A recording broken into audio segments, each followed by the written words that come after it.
पिछले एपिसोड के आखिर में आपने देखा कि एंटवान पेत्रो के कब्जे में था। इस एपिसोड के आगाज़ में पेत्रो उससे कहता है, उस मुकद्दस किताब में क्या लिखा हुआ था? हाँ, मसीह। उन्हें हमारे गुनाहों के बदले मौत का सामना करना पड़ा। उनकी वफ़ात के 3 दिन बाद वो दोबारा जिंदा हो गए और अपने हवारियों तक पहुंच गए। एंटवान कहता है, क्या तुम मेरे हवारी बनना चाहते हो? मगर मैं मसीह नहीं हूँ, बल्कि मैं वो शख्स हूँ जिसका कोई मजहब नहीं। पेत्रो कहता है, मैं तुम्हें एक राज की बात बताता हूँ, मैं भी कोई मजहबी इंसान नहीं हूँ। एंटवान, क्या तुम जानते हो कि मैं कौन हूँ? मैं वो शख्स हूँ जिसने तुम्हें दोबारा जिंदा किया। पोसीडन मर गया, उसे दफना दिया गया। अब तुम मेरे सिपाही के तौर पर जिंदा हुए हो, एक नए नाम के साथ। यहाँ खिज़र के जहाज़ का कप्तान कहता है, मुसाफिरों को अंदर लेकर जाओ। जिसके बाद खिज़र इसहाक से कहता है, इसहाक आगा, ज़ैनब और हमजा का ख्याल रखना। इसहाक कहता है, मैं बूढ़ा हो गया हूँ लेकिन अभी मरा नहीं हूँ। क्या तुम्हें लगता है कि मैं एक सिपाही जितना जुर्रतमंद नहीं? इसी दौरान रात को कहता है, क्या तुम लोगों को मेरी आवाज़ आ रही है? इस जहाज़ का कप्तान कौन है? कप्तान कहता है, मैं हूँ, बताओ। पेत्रो कहता है, देखो कप्तान, मेदेली से जो तुम्हारे जहाज़ पर लुटेरे आए हैं उन्हें हमारे हवाले कर दो और अपने रास्ते चले जाओ। खिज़र दूरबीन से देखकर कहता है, मुझे पता चल गया ये हमारे सामने कौन है। उसका वहशीपन हम मेदेली में देख चुके हैं। इसहाक कहता है, इसका मतलब ये हमारे पीछे पीछे यहाँ भी आ गए। कप्तान अपने आदमियों से कहता है कि तमाम चिराग बुझा दो। यहाँ उरूज के सिपाही आपस में बातें कर रहे होते हैं। इसी दौरान उरूज भी वहाँ पर आ जाता है, जिसके बाद वो सिकंदर से पूछता है, तुमने कप्तान से पूछ लिया था ना कि उसने सारा सामान रख लिया? सिकंदर कहता है, सारा सामान रख लिया। किलिचबे का भी कुछ माल है, उनके भी मल्ला हैं। वो लोग काफ़ी ज़्यादा कंस्तर लेकर आए हैं, मसाले लेकर जा रहे हैं सलानी की तरफ। हमने उन्हें गोदाम पर बैठने के लिए कहा है। ये सुनने के बाद उरूज कहता है, किलिचबे कभी भी ओनिता के जहाज़ पर सामान नहीं भेजते। ये सुनकर वो सब परेशान हो जाते हैं। ये सुनकर सिकंदर कहता है, उन्हें बुलाकर लाऊं? उरूज कहता है, नहीं, अगर वो किलिचबे के लोग हैं तो उन्हें डाकुओं की तरह तलब करना जेब नहीं देता। मैं इलियास के साथ नीचे जाकर उन्हें खुद देख लेता हूँ। अंदर जाफर के आदमी एक तार बिछा रहे होते हैं, क्योंकि उन्होंने वहाँ पर बारूद रखकर उस तार को उसके अंदर रख दिया था। जाफर कहता है, बहुत जल्द सब सो जाएंगे, जिसके बाद हम कश्ती लेकर यहाँ से निकल जाएंगे। हमारे यहाँ से निकलते ही यहाँ पर एक तूफान आएगा। अगर कोई गड़बड़ हुई तो लड़ाई के लिए तैयार रहना, क्योंकि जब तक ये जहाज़ तबाह नहीं हो जाता मुझे सुकून नहीं आएगा। यहाँ जहाज़ का कप्तान इसहाक से कहता है, हमारे पास एक टूटी हुई तोप के अलावा कुछ भी नहीं है, और वो भी किसी काम का नहीं है। ये सुनकर खिज़र कहता है, अब हमारे पास सिर्फ एक ही सूरत है। आपके पास जो तोप है उससे कितने गोले फेंके जा सकते हैं? कप्तान कहता है, 5 या 6, इससे ज़्यादा हमारे पास नहीं है। खिज़र कहता है, इंशाल्लाह हम उन्हें इस्तेमाल करेंगे। पहले हम अपना दिफा तैयार करेंगे, फिर आप मेरे इशारे के बाद उन पर हमला कर देना, समझ गए? कप्तान कहता है, क्या तुम्हें यकीन है खिज़र? खिज़र कहता है, बिल्कुल। ये सुनकर वो तोप को सेट करने लग जाते हैं, जिसके बाद इसहाक खिज़र से कहता है, तुम इस बेकार तोप के साथ उनके साथ कैसे लड़ोगे? खिज़र कहता है, अगर हम अपनी अकल को थोड़ा इस्तेमाल करें तो ये तोप सुल्तान फातेह की तोप से भी ज़्यादा बेहतर काम करेगा। इसके बाद वो कप्तान से कहता है, मुझे कुछ औजार चाहिए कप्तान। कप्तान कहता है, मैं अभी लेकर आता हूँ। इसके बाद वो निको से कहता है, तुम मुझे बताओ निको, क्या तुम मछलियों के साथ तैरना चाहते हो? निको कहता है, हमेशा। ये सुनकर इसहाक कहता है, क्या तुम दोनों दोबारा समंदर के नीचे जाने का सोच रहे हो? जिसके जवाब में खिज़र कहता है, मेदेली के बच्चे तो पैदा ही समंदर के दरमियान होते हैं। हमारा झूला कश्ती और जहाज़ों की आवाज़ हमारी लोरी है। इसी दौरान कप्तान कुछ औजार लेकर वहाँ पर आ जाता है, जिसके बाद खिज़र और निको उनमें से कुछ औजार उठा लेते हैं। खिज़र कप्तान से कहता है, मेरे इशारे का इंतज़ार करना, मत भूलना। ज़ैनब कहती है, तुम लोग कहाँ जा रहे हो? खिज़र कहता है, हम समंदर के नीचे जाएंगे और कुछ मोती जमा करके लाएंगे। ये सुनकर ज़ैनब मुस्कुराने लग जाती है। इसके बाद वो दोनों समंदर के अंदर कूद जाते हैं और तैरते हुए वहाँ से आगे निकल जाते हैं।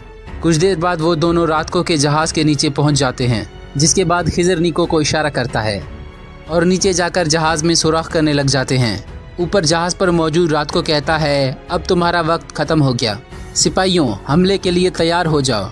ये सुनकर इसहाक वाले नीचे छुप जाते हैं। यहाँ खिज़र और निको मुसलसल सुराख करने की कोशिश कर रहे होते हैं और बड़े बड़े कील लगाकर उन पर हथौड़े लगा रहे होते हैं, और आखिरकार वो इसमें कामयाब हो जाते हैं।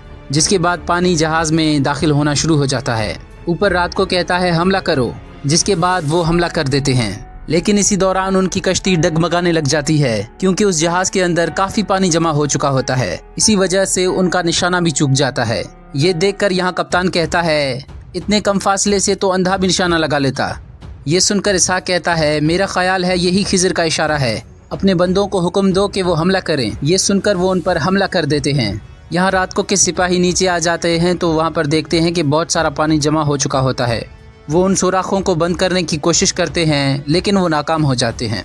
रात को का कप्तान रात को से कहता है कश्ती में बहुत सारा पानी जमा हो गया है, हम डूब जाएंगे। इसी दौरान उन पर एक और हमला हो जाता है। यहाँ खिज़र और निको बाहर आ जाते हैं। निको कहता है अब हमारा काम खत्म हो गया। ये सुनकर खिज़र मुस्कुराने लग जाता है। यहाँ कप्तान कहता है वो लोग पीछे जा रहे हैं, आपकी दुआ कबूल हो गई इसहाक आगा। यहाँ जाफर तार को आग लगाते हुए कहता है हमें फ़ौरन यहाँ से निकलना होगा इससे पहले कि धमाका हो। लेकिन इसी दौरान उरूज और इलियास वहाँ पर पहुँच जाते हैं। उरूज कहता है देखो इलियास, जाफर आगा यहाँ पर आ गए। इलियास कहता है तुम हमें सोते हुए मारना चाहते थे। इसी दौरान उरूज की नज़र उस तार पर पड़ती है, जिसके बाद उरूज इलियास से कहता है नहीं इलियास, ये लोग हमें सोते हुए मारना नहीं चाहते थे, इनका इरादा जाहिर है, बल्कि ये सारे जहाज को धमाके से उड़ाना चाहते हैं। ये सुनते ही जाफर के सिपाही उन पर हमला कर देते हैं, जिसके बाद वहाँ पर एक बड़ी लड़ाई शुरू हो जाती है। यहाँ खिज़र और निको वापस आ चुके होते हैं। खिज़र को देखकर इसहाक उसे गले लगा लेता है। यहाँ इलियास जोर से कहता है कि नीचे आ जाओ सब लोग। ये सुनने के बाद जाफर कहता है इस दफा मैं हार नहीं मानूंगा।